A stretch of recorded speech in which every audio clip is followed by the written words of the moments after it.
Good morning and welcome to GMF Renewed Day by Day. My name is Israel. And for today's devotion, we will read a passage from John chapter 16 verses 16 to 22. A little while and you will see me no longer, and again, a little while and you will see me. So some of his disciples said to one another, "What is this that he says to us? A little while and you will see me, and again a little while and you will see me. And because I am going to the Father." So they were saying, "What does he mean by a little while? We do not know what he is talking about."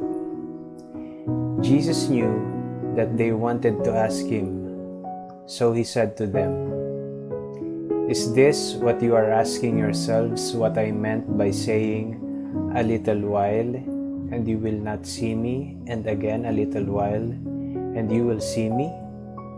Truly, truly, I say to you, you will weep and lament, but the world will rejoice. You will be sorrowful, but your sorrow will turn into joy." When a woman is giving birth, she has sorrow because her hour has come. But when she has delivered the baby, she no longer remembers the anguish for joy that a human being has been born into the world. So also you have sorrow now, but I will see you again, and your hearts will rejoice, and no one will take your joy from you. What a very wonderful passage we have there. Now, let us look at the principles of this verse that we read. God brings joy in our lives, not by substitution, but by transformation. Jesus' illustration of the woman giving birth makes this clear. The same baby that caused the pain also caused the joy. In birth, God does not substitute something else to relieve the mother's pain. Instead, He uses what is there already but transforms it. And now, every parent knows what it's like to have an unhappy child because a toy is broken or a playmate has gone home. The parent can do one of two things. Pwede siyang gumawa ng dalawang paraan. Substitute something else for the broken toy o palitan yung toy, or palitan yung kaibigang nawala, or transform the situation into a new experience for the unhappy child.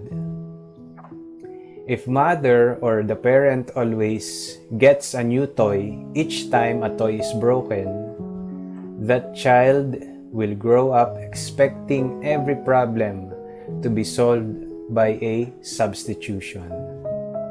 If a mother naman or ang parent always phone another playmate o tinatawagan and invites him or her over, the child will grow up expecting people to come to rescue him whenever there is a crisis.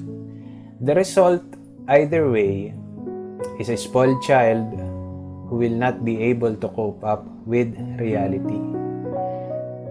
Yung way ng substitution of solving problems is the way of the immature.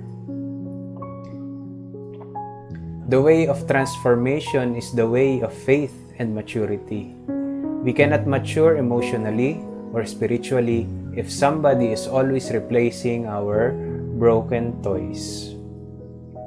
Jesus did not say that the mother's sorrow o yung sakit nung ina was replaced by joy, but that sorrow, yung sakit na yun or yung pain, was transformed into joy. The same baby that caused the pain also caused the joy. And so, it is in the Christian life, God takes seemingly impossible situation. May mga imposibleng sitwasyon na hindi natin malusutan, pero God adds the miracle of His grace and transforms trials into triumph and sorrow into joy. Now let us look at Joseph na ibinenta siya ng kapatid niya as a slave, and Potiphar inilagay siya sa kulungan bilang isang kriminal. Pero ang ginawa ng Panginoon, He transformed that hopeless situation of defeat into victory by making him the vice president of Egypt. Secondly, Egypt's persecution of Israel only caused Israel to multiply and prosper more. And next, we have King Saul's murderous pursuit of David only made David a man of God, more of a man of God, and helped produce the Psalms that encourage our hearts today.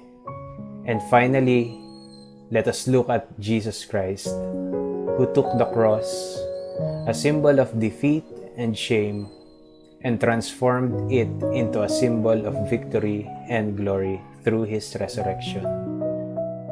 So now, after hearing this, what sorrows or pains in our life was transformed into joy. And again, good morning. This is Israel. See you next week.